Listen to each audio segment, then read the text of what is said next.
Hello, xin chào anh em, chào mừng anh em đến kênh của mình là Mai Như Tùng và mình làm nghề thợ xăm.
Ok, xin chào anh em. Thì anh em vừa xem xong clip đi khung kín lưng, gọi là lửa lưng cá chép, mình vừa làm xong, edit khá là muộn rồi. Thì anh em xem thấy hay thì hãy like và chia sẻ ở mình, đăng ký kênh của mình.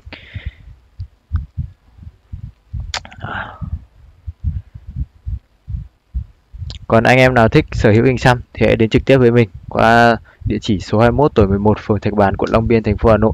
Liên hệ với mình qua số điện thoại 0365 932 888. Thực sự mồm đang nhiệt đau vãi lồn ra nên em nói nhiều.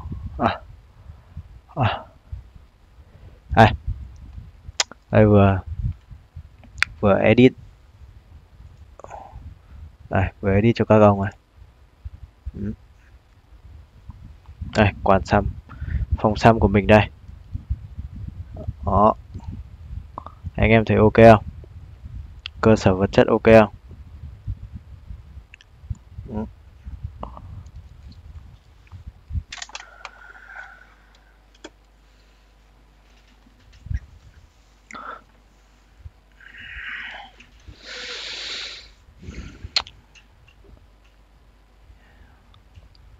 Anh em nào thích thì hãy liên hệ với mình nha.